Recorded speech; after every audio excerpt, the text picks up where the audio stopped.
Sa pagkakaalam ng mga tigagiginto sa Bulacan, walang buwaya sa kanilang paligid. Kaya ano itong mga nalitratuhan sa kanilang ilog? Ang mga buwaya malimit sa mga liblib na probinsya makikita.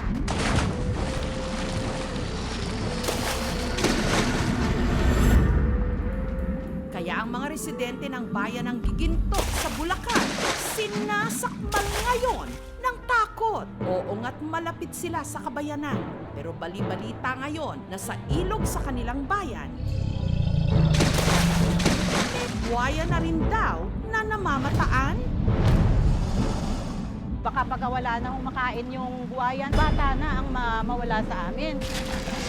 Baka dito ay gumawi, dito malalim ang tubig sa amin din eh. Ang residenteng si Arman, minsan na rin daw naka-face-to-face ang kalahing ito ni Lolong. Maba siya. Yung katawan niya, hindi nang lapad eh. Kala ko may matayin ako, takot. Ang haba talaga ng uso, tapos laki ng mata eh. Parang mata ng kalabaw eh. Ang problema, wala siyang pruweba. Sa takot kasi, hindi niya nalitratuhan ng buwaya na hinihinala niyang siya ring tumira sa kanilang alagang manok. Ang katawan niya lang ang nakain, yung dalawang ngita na iwan. Ang buwaya na nakita ni Arman, ang siya rin daw bumulaga kay Mildred nito lang June 23. Nakasampa yung ulo niya dito, nandyan yung katawan. Malaki po, talaga napakalaki. Laki nung bata ng mga 7 taon o 8. Nagulat po ako, tumakbo po ako.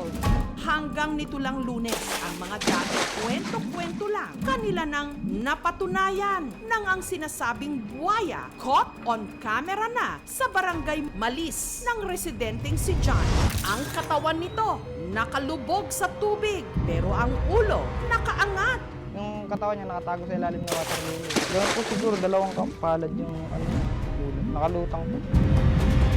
Naglalakad daw si John pauwi nung may napansin siyang gumalaw sa ilog. Malakas po yung galaw ng tubig eh. Tapos biglang lumipad nga po yung ibon. Kinabahan na po ako. Doon nakita ko na nga po yung buhaya, nakalutang. Pinicturean ko para lang patunay. Upon dun sa picture na pinadala, tentative identification is saltwater crocodile. Personally, tingin ko mga 5 to 6 feet. Yung mga crocodiles na yan, usually makita mo sa wild, sa mga water areas, marsh. Rarely silang nag-i-inhabit dun sa kagaya ng setup ngayon dun sa Bulacan na yan. Kaya medyo nagulat din kami nung nalaman namin.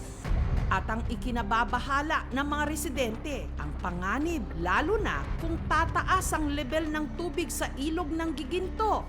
At ang buwaya, mas madaling makarating sa mga kabahayan. Delikado po para sa mga bata, lalo na po nakakarating na po sa loob ng bahay yung baha. Natakot kaming maligo na baka maagat kami ng buhaya. Nito lang daw nakaraang linggo, nakita rin ito ni Angelo. Inuuli ko po yung kalapate na may akong styrofoam para po lumapit yung kalapate. Nang walang kung ano-ano, nang sa hawak daw niyang styrofoam, may biglang sumakmal. May buhaya, muntik na po akong makagat nun eh. Kaya ang mga residente humingi na ng tulong. Biyernes ng gabi, naabutan ng aming team sa lugar ang Municipal Disaster Risk Reduction and Management Office at ang DENR o ang Department of Environment and Natural Resources para sa search and recovery operations sa buwaya. Set lang ng troops hoping na mahuli. Modified lang.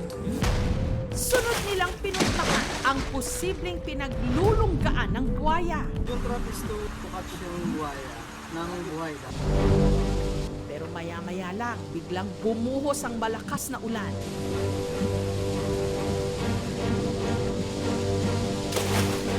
Hanggang sa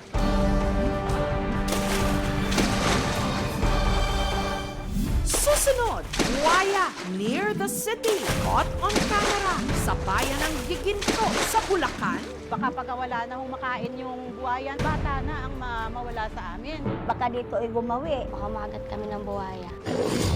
Paanong sa ilog sa Kanayunan, malapit sa kabayanan, nagkaroon ng buwaya? Malaki chance na nakawala. Baka may facility na nakawala. Kaya ba? Kasi baka hazard naman sa atin yan. Ma-rescue kaya nila ito? Yun po, yung mata lang po na kumikislap, parang yun Aahon na ang kasagutan. Susunod na. Sinasakmal ng takot ngayon ang mga tigagiginto sa Bulacan dahil sa kanilang ilog. May buwayang na-caught on camera. Baka pagka wala na humakain yung buhayan, bata na ang mawala sa amin. Yun na yung pwede rin traps. Hindi mo naman pwedeng manually hulihin.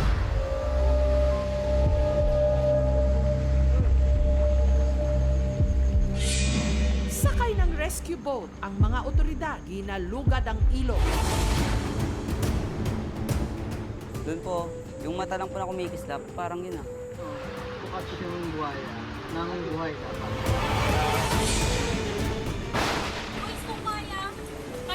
Kaya ba? Kasi baka hazard naman sa atin yan.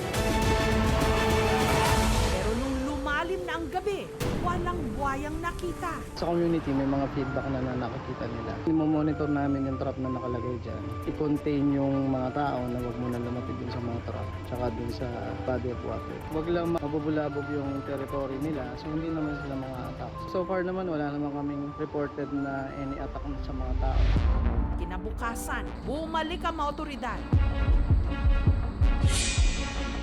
Pero wala pa rin buwayang nagpakita.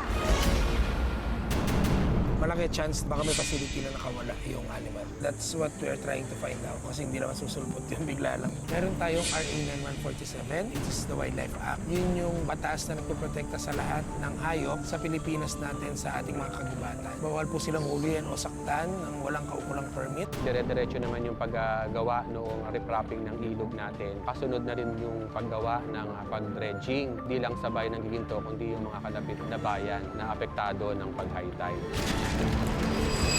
Pag po mayroon tayong nakita mga ganitong klaseng hayop na malapit sa atin, sa mga ilog, ipagbigay alam kagad sa kinauukulan, huwag niyo pong sasaktan or lalapitan. Huwag niyo rin po tatangkaing hulihin. Delikado po at pwede pong makasakit ng tao. Thank you so much mga kapuso. Kung nagustuhan niyo po ang videong ito, subscribe na sa